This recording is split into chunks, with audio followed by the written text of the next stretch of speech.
C'est donc du curé d'Ars et de la mission qu'il sera ici question.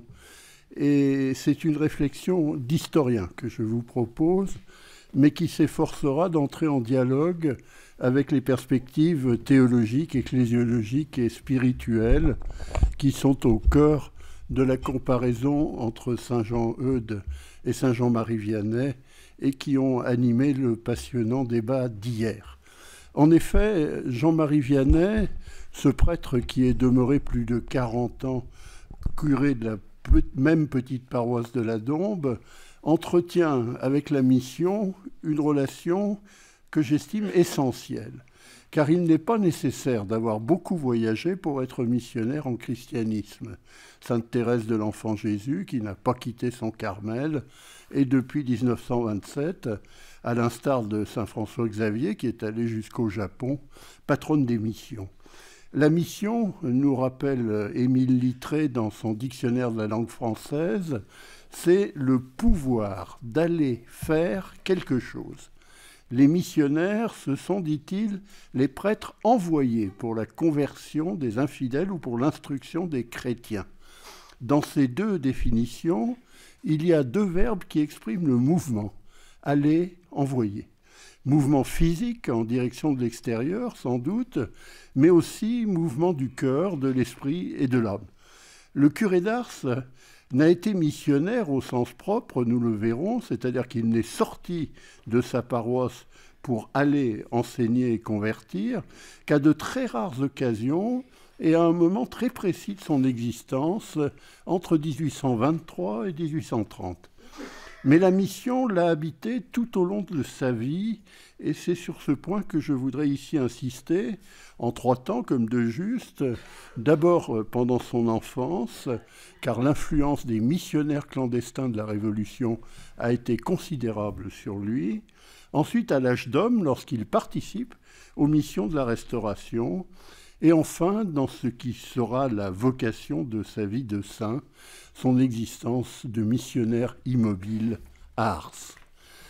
J'aimerais d'abord vous introduire dans une ecclésiologie de la mission en temps de Révolution, car Jean-Marie Vianney est un enfant de la Révolution française, et à ce titre, c'est un enfant de la mission. Il a, je vous le rappelle, 3 ans en 1789, 8 ans lorsque s'achève la Terreur, 13 ans lors du coup d'État du général Bonaparte. Toute sa jeunesse a retenti de la fureur des événements politiques et du fracas des armes. Et c'est dans ce tumulte qu'a grandi sa vocation sacerdotale. L'événement majeur de sa jeunesse, c'est sans doute sa première communion. Elle se faisait alors entre 12 et 14 ans, avant d'entrer pleinement dans le travail des champs. Il en parle souvent, il l'évoque avec émotion et gratitude.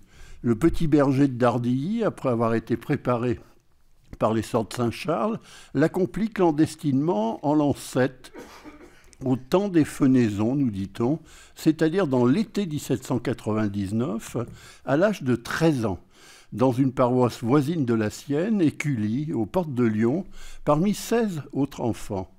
Sa sœur Marguerite dit, lors du procès, « Je me rappelle très bien quand mon frère fit sa première communion. J'y assistais moi-même. Ce fut dans une chambre de la maison du comte Pingeon d'Écully. Il était dans cette paroisse depuis près d'une année chez notre tante Imbert. Il fit sa première communion des mains de monsieur l'abbé Grosbeau. Mon frère était si content qu'il ne voulait pas sortir de la chambre où il avait eu le bonheur de faire sa première communion. Et son premier vicaire, Antoine Raymond, précise « On avait eu soin de le conduire devant sa fenêtre une énorme charrette de foin afin d'écarter tout soupçon des agents trop actifs de la République. Oh, quel beau jour, nous répétait-il souvent. Ce que confirme Catherine Lassagne dans ses précieux mémoires, je me rappelle, disait-il, le curé d'Ars, qu'on déchargeait du foin dans la rue pendant la cérémonie de la première communion. On sent, écrira son premier biographe, Alfred Monin, je ne sais quel parfum de catacombe. C'est dans cette première communion clandestine, devant l'exemple de ces prêtres missionnaires, que se décide sa vocation.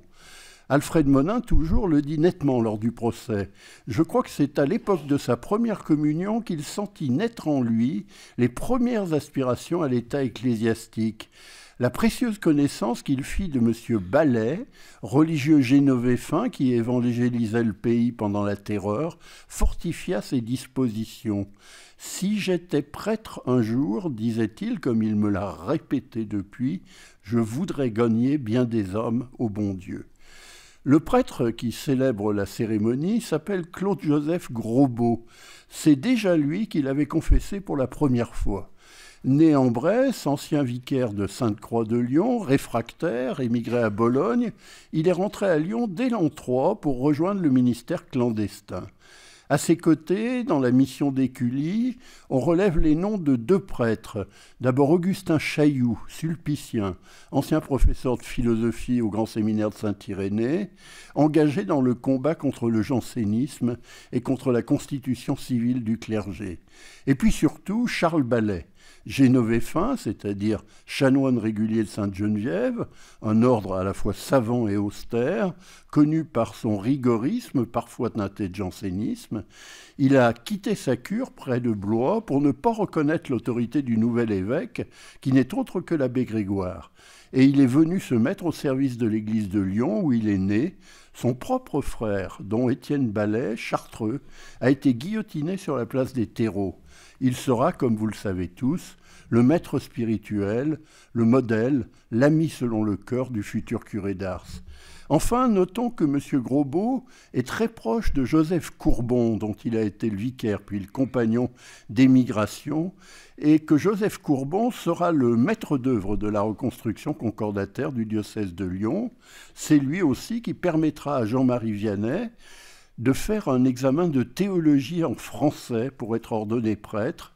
Et on sait que c'est sur l'intervention de M. Grosbeau, sans doute sollicité par M. Ballet. On sait aussi que c'est M. Courbon qui nommera M. Vianney vicaire chapelain à Ars. Ce groupe de prêtres missionnaires qui entoure M. Vianney nous renvoie à un moment de l'ecclésiologie au temps de la Révolution. Ils appartiennent tous, à l'exception de M. Courbon qui viendra rétablir la discipline de l'Église, au dispositif clandestin de la mission tel que l'a imaginé et mis en place dès l'hiver 1794, sous l'autorité de Monseigneur de Marboeuf, archevêque de Lyon en exil à Lübeck, un prêtre hors norme qui s'appelle Jacques Linsolas. Né à Lyon, dans la paroisse Saint-Nizier, ordonné à Saint-Irénée, prêtre habitué dans l'église Saint-Nizier, fondateur d'une société charitable des Demoiselles, tenté à la veille de la Révolution de partir en Indochine parmi les prêtres des missions étrangères, M. Linsolas s'oppose vigoureusement à l'église constitutionnelle. Il est nommé très tôt vicaire général de Monseigneur de Marboeuf et il met en place, au plus fort de la terreur, qui, je le rappelle, fait à Lyon près de 2000 morts, dont 130 prêtres, religieux et religieuses, guillotinés ou fusillés, une organisation missionnaire tout à fait originale qui structure le diocèse jusqu'au Concordat, c'est-à-dire jusqu'en 1802. Le principe en est simple. L'ancien diocèse de Lyon, qui comptait 853 paroisses, est divisé en 25 missions. À la tête de chaque mission est placé un chef de mission assisté d'un adjoint qui est en correspondance avec les grands vicaires ou ceux qu'on appelle les vicaires forains, représentants de l'archevêque. Chaque missionnaire reçoit des pouvoirs portant sur quelques paroisses sans en devenir à proprement parler le curé.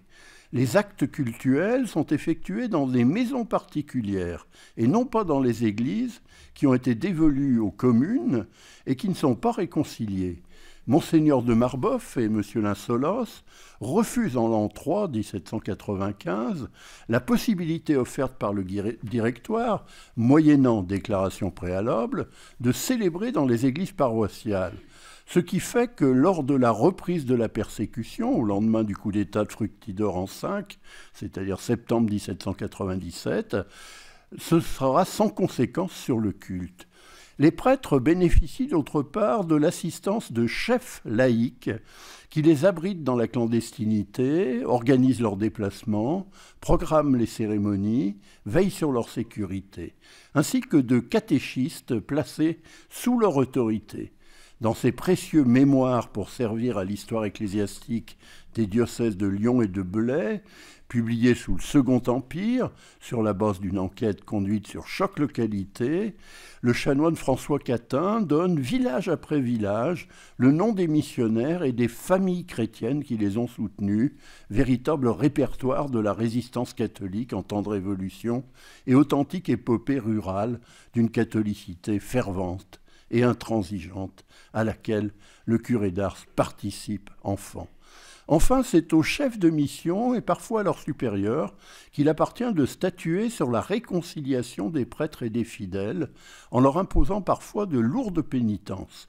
Monsieur Linsolos et ses collaborateurs se démontrent à cet égard d'une particulière sévérité par rapport aux diocèses voisins.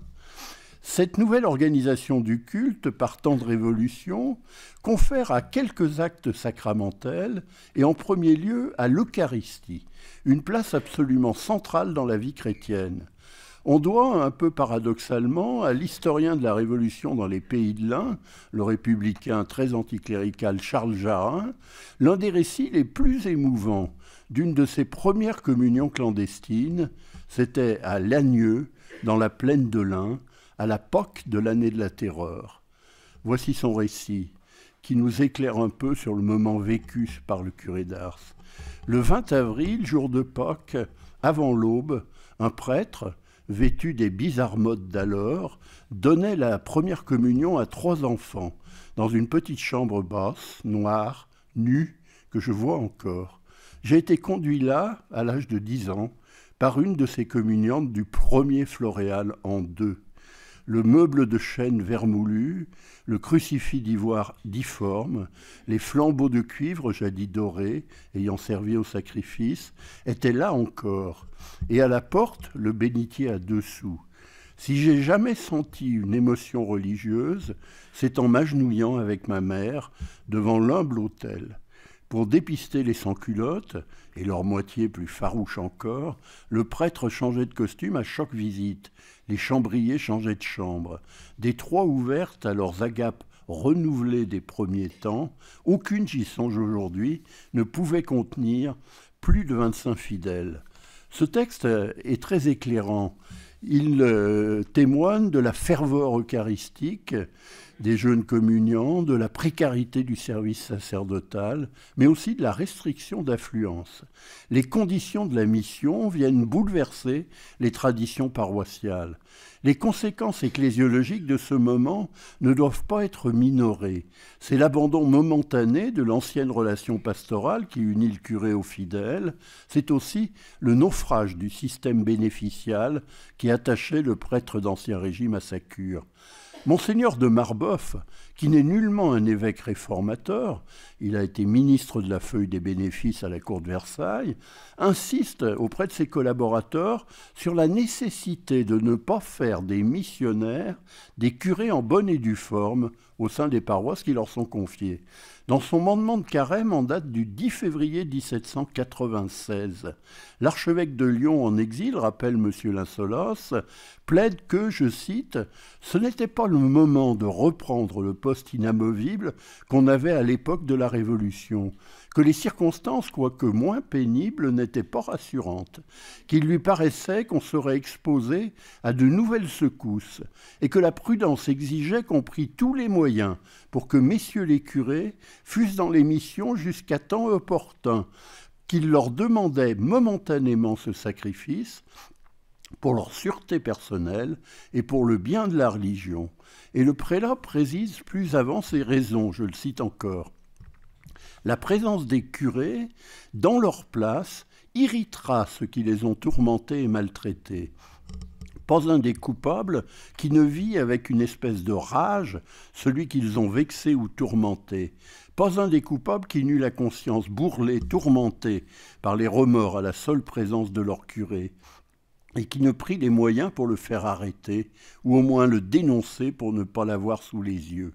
D'ailleurs, comment ces hommes oseront-ils se présenter à eux, déposer leurs crimes à leurs pieds? Comment se détermineront-ils à entendre leurs instructions? De quel œil les verront-ils? Le retour des pasteurs dans leur cure serait très certainement nuisible à la religion, à la conversion des pécheurs, à nombre de leurs paroissiens. Enfin, ils se compromettraient eux-mêmes, dit l'évêque. Ces propositions étonnent de la part d'un évêque tout à fait opposé à l'organisation de la constitution civile du clergé et néanmoins hostile à une restauration qu'il juge prématurée de la paroisse d'Ancien Régime et du système du bénéfice. L'inquiétude de Monseigneur de Marbeuf, vous l'aurez compris, est principalement d'ordre pastoral. La paroisse constitue à ses yeux, ouvert sans doute par l'émigration, un microcosme par trop propice à de fortes tensions interpersonnelles entre le prêtre et ses fidèles. La présence d'un curé à proprement parler pourrait, pense-t-il, exacerber au sein de la société villageoise les affrontements nés de la Révolution. La mission pourrait être mise en péril, le missionnaire pourrait être mis en danger d'être dénoncé et arrêté. Il estime donc qu'un prêtre étranger à la conflictualité locale est le meilleur moyen de résoudre les antagonismes. Il lui préfère la mission, mais il faut convenir, historiquement, qu'il anticipe objectivement la disparition du système bénéficial et qu'il prévoit en quelque sorte l'avènement d'un régime concordataire, celui-là même dans lequel vivra et agira le curé d'Ars, c'est-à-dire un clergé rémunéré par l'État et missionné par l'évêque. Aussi, le primat de la mission sur l'organisation paroissiale n'ira-t-il pas sans de fortes résistances, notamment de la part de prêtres missionnaires qui souhaitent revenir le plus tôt qu'il sera possible à un lien renforcé avec les fidèles du territoire qui leur a été assigné. Se pose également, à ce moment, la question du rôle des laïcs dans les missions. Monseigneur de Marbeuf avait autorisé, dans une instruction en date du 15 février 1796, une forme de culte laïcal, l'expression est de l'époque, en édictant, je cite, que dans les paroisses où il n'y aurait pas ces jours-là un missionnaire, les fidèles se réuniront le matin et l'après-midi pour dire la prière du matin, réciter les litanies des saints ainsi que les prières et la messe.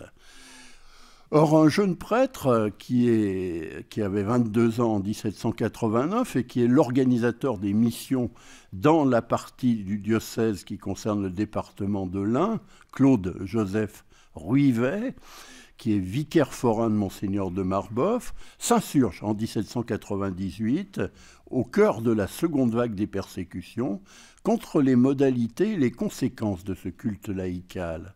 Je le cite, « Il se forme parmi nous une espèce de culte dont je commence à craindre les suites. Ces laïcs, jaloux de présider et de charmer par leur chant, semblent oublier la nécessité du ministère. J'ai déjà trouvé quelques-uns de ces chefs d'assemblée dans les églises à qui la tête a tourné. Ils veulent réformer, faire les curés. Le peuple s'accoutume à cet extérieur, à ces simulacres de culte. Il s'accoutume à se passer de mitre. Ses yeux sont satisfaits, il s'endort, trompé par l'apparence. On n'a plus la même ardeur pour s'approcher des sacrements dans les pays où il y a ces sortes d'assemblées. C'est bien assez que nous tolérions celles qui existent sans en créer de nouvelles. Monsieur Rivet va même plus loin encore. Il s'inquiète de la contamination possible de ces assemblées de simples fidèles par les cultes révolutionnaires. Il écrit par leur forme, ces réunions ressemblent au culte théophilanthropique qui se propage en ce moment. Et de conclure sans ménagement que ce culte laïcal, dit-il, ferait plus d'apostats que la privation des assemblées. Ces craintes sont sans doute exagérées. Ces messes blanches de l'âge révolutionnaire, comme on les appelle aussi messes aveugles ou messes de maîtres d'école, que l'on repère en plusieurs régions de France et qui sont animées par de pieux laïcs, parfois des notables, parfois des instituteurs, parfois des religieuses, n'anticipent guère sur nos modernes assemblées dominicales sans prêtre, les ADAP, sans prière eucharistique ni consécration, mises en place au lendemain du Concile Vatican II. L'historienne des messes blanches dans la Révolution, Madame Marie-Paul Biron, a relevé qu'à l'âge de la persécution révolutionnaire, Les messes blanches n'étaient pas une fin en soi, mais servaient de palliatif dans des circonstances d'exception, et que, je la cite encore, les catholiques pour qui les messes blanches ne furent qu'un pis-aller nécessaire, regrettèrent le prêtre plus qu'ils ne cherchèrent à le remplacer. En témoigne amplement, d'ailleurs, au lendemain du Concordat, l'empressement des fidèles à revenir à la structure paroissiale et à obtenir un prêtre au village. Il n'en demeure pas moins qu'à la faveur de la mission, le passage du sujet au citoyen, qui est la marque de la société post-révolutionnaire dans laquelle vivra le curé d'Ars, s'est traduit, il faut le constater, par une marge d'initiative religieuse accrue de la part des fidèles. Quel a été l'impact de la mission sur la formation sacerdotale du jeune Jean-Marie Vianney? Il a été éduqué par des prêtres fervents, intransigeants, intrépides, du temps des missions de M. Linsolos, en premier lieu, bien sûr, son maître spirituel, Charles Ballet, qui lui a transmis une foi ardente et une très haute conception du ministère sacerdotal. Il tenait beaucoup à une glace qui avait appartenu à ce saint prêtre, rapporte son confesseur, Louis Beau, curé de Jassan, parce qu'elle lui rappelait le souvenir de ses vertus et de sa bonté, comme si en quelque sorte son propre reflet venait se fondre dans le visage aimé de celui qui s'y était miré. Le successeur de M. Ballet à la cure d'Écully en 1818, Laurent Tripier, qui est souvent peu flatté par les historiens d'Ars, fut également un missionnaire de M. Linsolos, on l'oublie parfois. Il a desservi des paroisses de Bresse et de Dombes. Enfin, M. Vianney connaîtra fort bien Claude-Joseph Ruivet lorsque ce dernier sera devenu vicaire général du diocèse de Blaye, ainsi que le principal intermédiaire entre lui-même et Monseigneur Devy. La mission a formé l'enfant, le chrétien, puis le prêtre. Son héritage, je crois, est fondamental. C'est la ferveur eucharistique et spirituelle, c'est une certaine radicalité dans l'exercice du ministère, c'est le sens de l'Église, le souci de la conversion des cœurs, le service des fidèles, l'écoute attentive de leurs besoins et de leurs demandes, dans la perspective du salut éternel de leurs âmes. Tout cela a contribué à maintenir le curé de campagne dans son inspiration première. J'en viens à mon second point, la place du curé d'Ars dans les missions de la Restauration. Elle ne dure qu'un moment. En effet, dans un premier temps, de 1818 à 1823, la grande affaire du jeune Jean-Marie Vianney, chapelain d'Ars, c'est la conversion de son village, 230 habitants, dans la perspective intransigeante du nouveau clergé de la Restauration. La mission, c'est-à-dire la sortie hors des limites de la cure, n'est nullement son horizon. La seule exception qu'on connaisse à ce repli sur le microcosme paroissial d'Ars est une manifestation collective de l'unanimité des fidèles derrière leur pasteur. C'est le pèlerinage organisé à pied et en bateau le 6 août 1823, jour de la fête patronale de la Saint-Sixte, pour emmener tous les hommes et toutes les femmes valides du village au sanctuaire marial de Notre-Dame de Fourvière à Lyon. Alphonse Dupron, Dominique Julia ont analysé de très près la différence qui existe entre la mission et le pèlerinage. Pour le fidèle, le pèlerinage le conduit à s'extraire de son espace familier pour se projeter sur les routes vers le sacré qui le transformera. La mission, au contraire, est reçue à domicile, comme un moment de rupture dans le cycle ordinaire du culte et des rites paroissiaux. Mais pour le prêtre, cette logique spatiale, s'inverse. Dans le pèlerinage, M. Vianney emmène sa paroisse en corps constitué, derrière ses belles bannières, dans la ferveur collective des cantiques et des processions. Dans la mission, au contraire, qui va bientôt s'ouvrir à lui, c'est lui qui s'extrait de sa cure et de sa paroisse pour aller seul sur les routes vers la ville ou le village où l'attendent les hommes. Les missions auxquelles participe M. Vianney se concentrent toutes entre l'hiver 1823 et l'été 1830. Il a entre 37 ans et 44 ans. Du 9 janvier au 21 février 1823, pendant 6 semaines, sauf le dimanche où il célèbre la messe à Ars, il prend part à la grande mission de Trévoux, la ville voisine, 3000 habitants. à l'invitation d'un prêtre, Jean-Marie Pasquier, curé de Trévoux, qui fut aussi un missionnaire de M. Linsolas. 3 ans plus tard, c'est le jubilé de l'année sainte 1825, étendu par le pape Léon XII à toute la catholicité. Les exercices du jubilé sont ouverts à l'automne 1826, ils durent jusqu'au printemps 1827.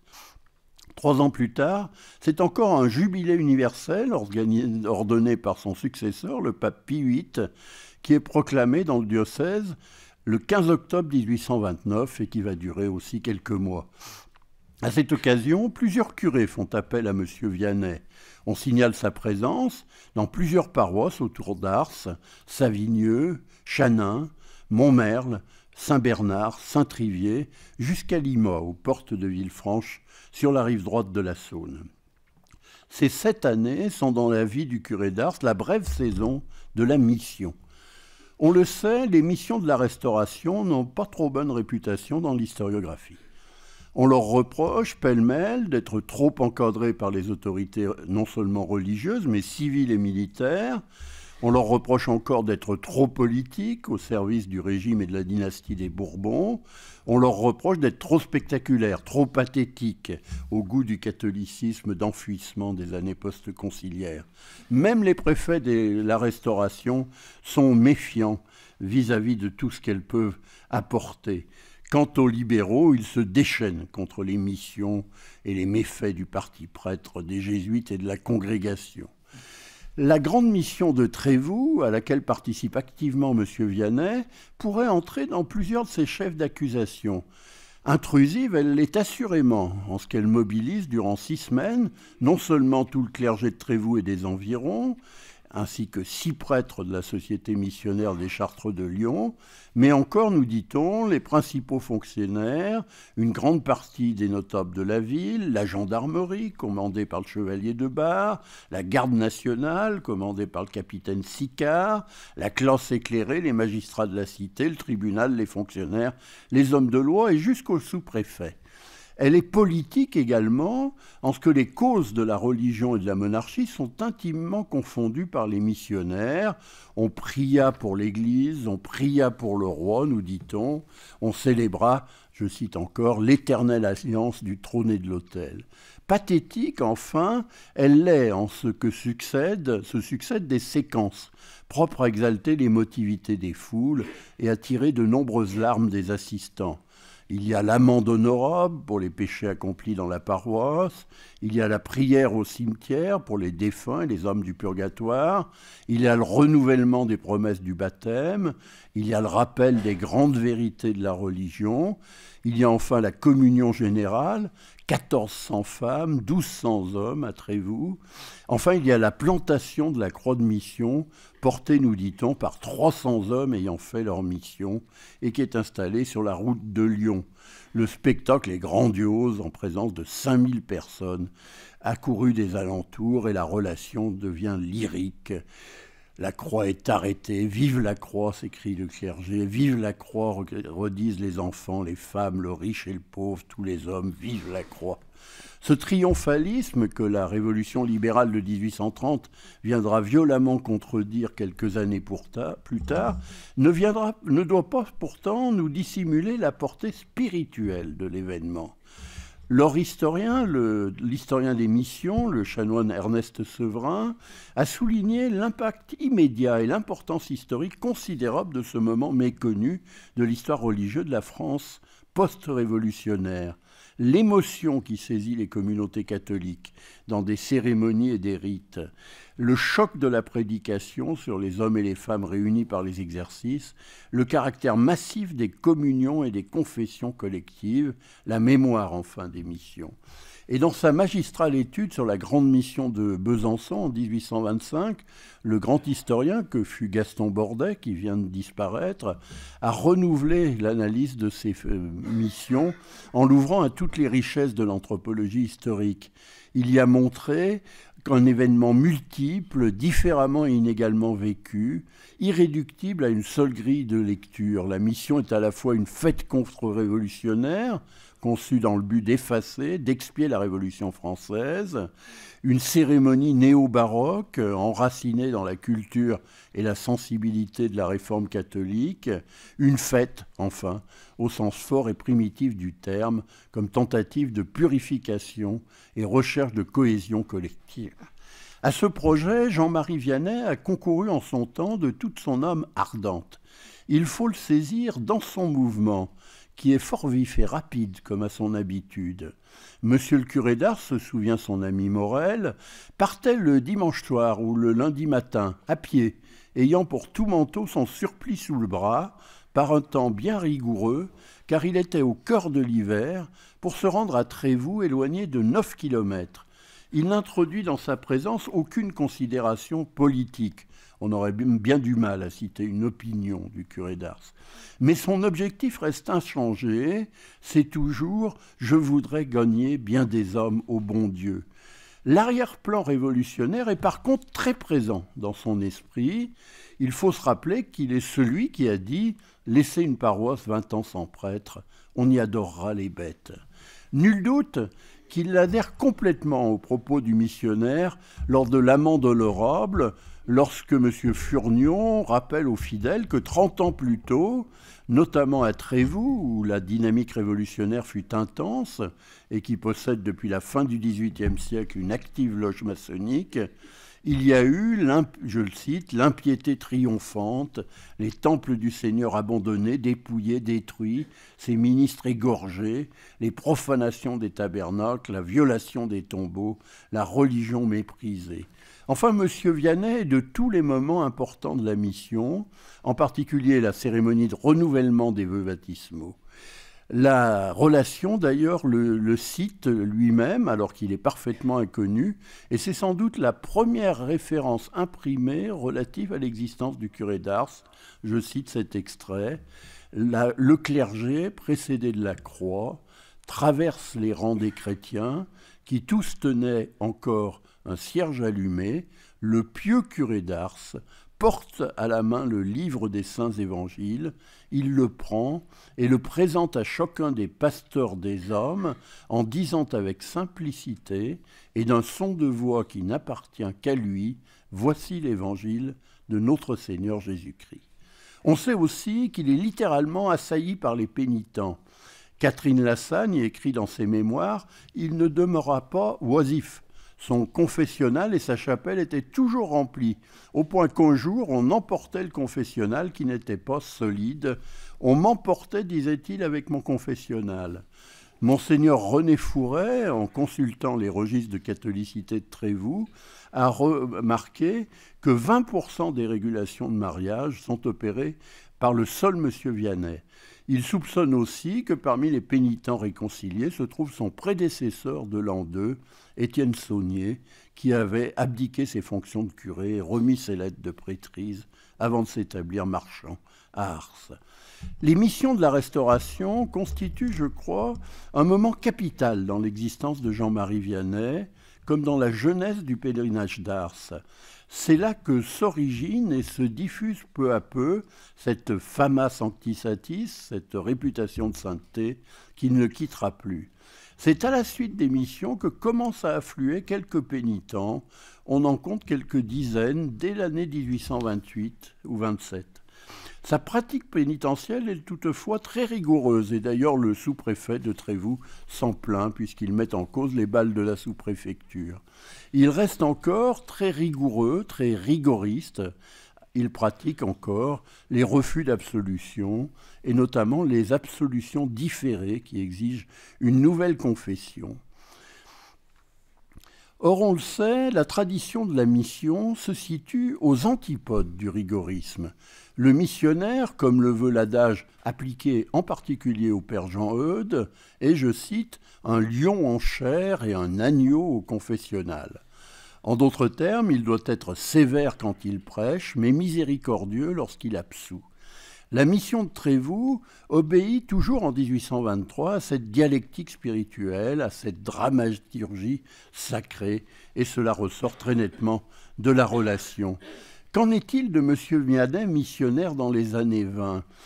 On sait il y aura, dans les années 1830 et 1840, une inflexion de sa pratique confessionnelle et qu'il se ralliera progressivement à la morale de saint Alphonse de Ligorie, sous l'influence de son évêque, Monseigneur Devy, ligorien de la première heure, mais aussi d'un prêtre de Montpellier venu pour l'en convaincre, M.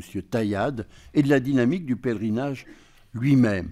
Pour mieux comprendre son évolution, il me semble qu'on peut utiliser un texte un peu différent, qui est un texte issu de la correspondance de François Jacquemont. François Jacquemont, c'est l'ancien curé de Saint-Médard-en-Forêt, dans la Loire. C'est surtout le chef et la figure de proue du jansénisme tardif du XIXe siècle. Et celui-ci, en 1826, en écrivant à son neveu, s'en prend à la mission de Villefranche-sur-Saône, qui a lieu en 1826. Or, on le sait, Jean-Marie Vianney, comme son maître spirituel, a certes été rigoriste, mais il n'a jamais été janséniste, bien qu'il les ait côtoyés d'assez près, comme l'avait montré Pierre Vallin. Alors que l'auteur anonyme de la relation de la mission de Trévoux n'hésite pas à écrire dans son enthousiasme « On était en état de grâce », ce qui nous rappelle un peu le « On ira tous en paradis » de Gérard Lenormand. Polnareff, pardonnez-moi, ma culture musicale est en défaut. Au contraire, M. Jacquemont, le janséniste, s'indigne hautement de la mission de Villefranche. Il y voit une farce religieuse. Il écrit à son neveu « Le chapitre des communions générales est le plus criant et le plus digne des larmes. Les méchants se corrigent difficilement. Il est expressément défendu de jeter les pierres précieuses au pourceau. Il faut que de tels ouvriers, les missionnaires, soient des impies ou des ignorants, mais très certainement des empoisonneurs publics et non des médecins des hommes. Qu'ils eussent admis toutes les dévotes de Villefranche et des environs, c'eût été déjà exposé beaucoup les choses saintes à être profanées par plusieurs d'entre elles, car combien d'hypocrites, de faux justes, de sépulcres blanchis, qui au devant sont pleins de pourriture, par l'orgueil, l'avarice, l'ignorance, l'amour des plaisirs, le luxe, une vie oiseuse, le défaut de pénitence. Et on le voit dans sa lettre, elle fait une dizaine de pages, s'échauffer contre les missions et contre les missionnaires. Je cite encore notre janséniste, « Ces messieurs, les missionnaires, ont-ils sondé toutes les plaies de ces hommes? En ont-ils même eu le loisir, lorsque leurs confessionnaux étaient sans cesse assiégés par une foule de personnes, on pense bien sûr au curé d'Ars, à qui ils ne donnaient pas même le temps de déclarer tous les péchés qu'elles connaissaient, loin de les interroger sur ceux qui leur étaient inconnus. Quoi? On admettra tous ces gens-là, ivrognes, impudiques, adultères, voleurs, blasphémateurs, calomniateurs, gens qui depuis longtemps ont croupi dans le crime, gens sans foi, sans mort, sans probité, gens qui ont 1000 fois méprisé la parole de Dieu, les sacrements et les pratiques de la religion. On les admettra, dis-je, tous ensemble au festin des noces de l'agneau, puisqu'ils ont fait une trêve de 5 ou 6 semaines avec leurs vices. » J'arrête ma citation. À l'évidence, dès 1823, M. Vianney ne partage ni cette rigueur, ni ces outrances. Il se situe clairement du côté des missionnaires, c'est-à-dire du côté de la miséricorde de Dieu et de l'accueil des pécheurs. Il est en ce sens très fidèle à l'enseignement de son évêque, Monseigneur Devy. Monseigneur Devy invite en effet ses prêtres, dès 1823, à se tenir à mi-distance de ce qu'il appelle le relâchement d'une part, les excès de rigueur d'autre part dans le sacrement de pénitence. Dans ses principaux devoirs d'un prêtre qu'il décline en 1823 à tout son clergé, il écrit « En voulant éviter de tomber dans le relâchement, n'ai-je pas donné dans l'excès contraire ? N'ai-je point par une sévérité outrée, par scrupule, refusé l'absolution à ceux qui étaient suffisamment disposés? N'ai-je pas renvoyé avec dureté pour trop longtemps ceux qui n'avaient pas encore les dispositions requises? N'ai-je pas été cause par un excès de rigueur que plusieurs de mes pénitents se sont découragés et ont abandonné les sacrements? Et dans le rituel de Blaye, en 1831, il écrit, pour rappeler que le sacrement de pénitence est pour les hommes, et non pas les hommes pour le sacrement, comme écrira le cardinal Gousset, ces lignes. Tous les prêtres, mais surtout les confesseurs, doivent nourrir en eux un véritable zèle pour le salut des hommes et pour la conversion des pécheurs. Ce zèle est la vie du saint ministère, c'est la flamme du feu de la charité, c'est le principe de toutes les vertus sacerdotales.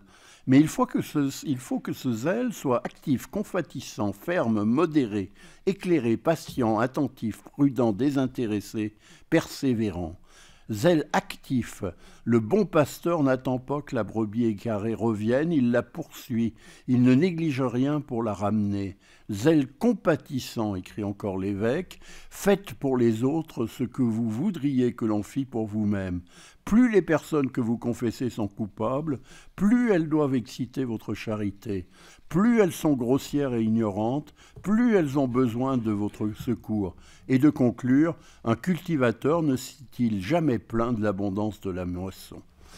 J'en viens à ma troisième partie et je serai, je rassure le père, très rapide à propos de ce qu'a été pour le curé d'Ars cette fonction de missionnaire immobile qu'il est à Ars après 1830. Car en 1830, une révolution nationale libérale très anticléricale éclate en France. Dans la charte révisée, le catholicisme n'est plus religion de l'État. Les missions sont interdites. Les placements des prêtres sont surveillés. À Ars même, M. Vianney, on le rappelle trop peu souvent, a manqué d'être expulsé par le groupe des jeunes gens du village qui avaient été privés de bal et de cabaret. Il se renferme dans sa paroisse et n'en sortira, pour ainsi dire, plus. Dans les 30 dernières années de sa vie, le lien de M. Vianney avec la mission est distendu, même s'il a la hantise de mourir curé, même s'il tente de s'établir dans des sanctuaires mariaux, comme Notre-Dame de Beaumont, au cœur de la Dombe d'Étang, ou Notre-Dame des Minimes, à Montmerle, il doit abandonner tous ses projets. Vous le savez, il mourra curé à l'âge de 73 ans, après 41 années passées à l'ombre du clocher d'Ars. Remarquons cependant qu'il est entouré de missionnaires, notamment après 1853. Joseph Tocanier, son futur vicaire, Alfred Monin, qui écrit en catimini sa vie, Joseph Camelet, qui lui succédera, et encore Joseph Tocanier. Le sanctuaire d'Ars appartient désormais à la mission. L'idée de la mission se maintient aussi à travers le financement des missions décennales. Je passerai assez rapidement car lors du récent colloque sur Monseigneur Devy, organisé par la Nouvelle Société Gorini, elles ont été étudiées remarquablement par le père Michel-Jean Pillet, curé de Trévoux. Ces missions décennales, il s'agit de procurer à des paroisses, à des rythmes réguliers, un sursaut spirituel que représente la mission au village. Monsieur Vianney paraît ainsi concilier le souci du ministère paroissial avec le concours extraordinaire des missionnaires pour redynamiser la vie religieuse au village. Les deux premières ont lieu à Ars et Rérieux, près de Trévoux. La troisième est pour Farin, le village en partie janséniste. Au total, il a fondé 97 missions paroissiales, financées par les dons des fidèles. L'investissement est considérable, un capital de plus de 200 000 francs, que la loi de séparation des églises et de l'État viendra confisquer au diocèse, parenthèse. Mais c'est sur un dernier point que je voudrais conclure, en renouant avec les réflexions qui ont ouvert cette intervention à propos des missionnaires, des missions révolutionnaires. Je voudrais soutenir que le pèlerinage d'Ars, dans sa spécificité historique, qui est la confession, s'est nourri de l'esprit de la mission et que le confesseur attaché à son confessionnal n'est rien d'autre qu'un missionnaire immobile. Il en va d'abord des masses chrétiennes. Le pèlerinage d'Ars s'est développé d'une manière extraordinaire à partir d'un village minuscule, mal équipé, mal relié, impropre à accueillir des foules d'hommes et de femmes. Il y a déjà 30 000 pèlerins par an dans les années 1830, 60 000 sans doute, et peut-être davantage dans les années 1850. Ars, devant la Salette et avant Lourdes, est le plus important pèlerinage de France au milieu du XIXe siècle. C'est un pèlerinage à pied, à cheval, en chariot, en diligence, doté d'un hébergement précaire, de structures d'accueil balbutiantes. Un pèlerinage de transition entre l'Ancien Régime et le train et l'hôtel de Lourdes. Ce sont désormais les pénitents qui vont au confesseur et non plus l'inverse. L'affirmation de l'initiative des fidèles, qui se dessinait par temps de révolution, a continué à croître. Mais l'accueil indifférencié des personnes, l'écoute de leurs besoins et de leurs requêtes, la variété infinie de leurs demandes, la hantise de la réconciliation et du salut, tout cela rapproche la confession de la mission. Il en va en second lieu du rôle du prêtre. Durant ces années, on le sait, le curé d'Ars a été en butte à l'hostilité, aux contradictions, parfois aux insultes de ses confrères. Il en a beaucoup souffert. Au corps du conflit, il y a encore la confession. Volens nolens, M. Vianney rompt avec une règle presque intangible qui remonte au 4e concile du Latran, 1215, et qui oblige le pénitent à se confesser à son propre curé, proprio sacerdoti. Les prêtres du voisinage d'Ars, il faut le reconnaître, sont fondés à se plaindre. Et s'ils le font parfois avec outrance, le droit canon et les usages sacerdotaux les justifient. La confession à un autre prêtre, c'est l'exception de la mission, c'est le privilège du pèlerinage, c'est-à-dire de l'irruption de l'extraordinaire dans la vie chrétienne. À ce seul titre, M. Vianney, ce prêtre exemplaire, patron de tous les curés de France et de l'univers, est un moderne. Il bouscule la tradition sacerdotale, il participe objectivement de l'évolution des normes ecclésiastiques et de l'éclatement partiel du cadre paroissial au bénéfice de la liberté des fidèles et des affinités spirituelles qui sont les leurs. Il en va enfin du statut du confesseur et du rôle de la confession dans l'évangélisation des fidèles.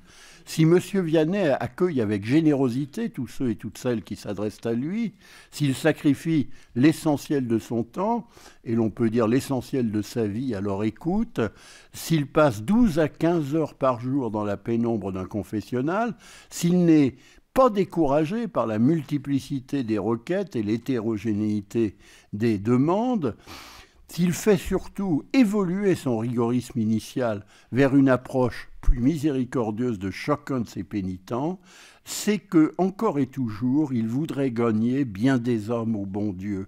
C'est qu'il a pris conscience, dans un catholicisme où la confession constitue encore la condition requise à l'accès à l'Eucharistie, de la nécessité d'accueillir tous les pécheurs qui s'adressent à lui et de n'en rebuter aucun. Sa défense et son excuse, c'est, je crois, le mouvement qui a conduit le pénitent jusqu'à Ars. Le frère Athanase déclare au procès « Il me disait un jour, on me reproche de n'être pas assez sévère pour les pénitences que je donne au confessionnal, d'absoudre trop facilement les pénitents. Mais vraiment, puis-je être sévère pour des gens qui viennent de si loin, qui font tant de sacrifices, qui souvent sont obligés de se cacher pour venir ?»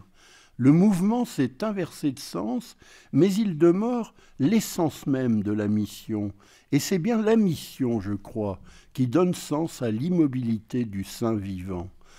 Et je terminerai par une citation de Catherine Lassagne, la confidente du curé d'Ars, toujours si précise, si intelligente, si fine dans ses notations, et qui nous restitue aussi le parler paysan du curé d'Ars.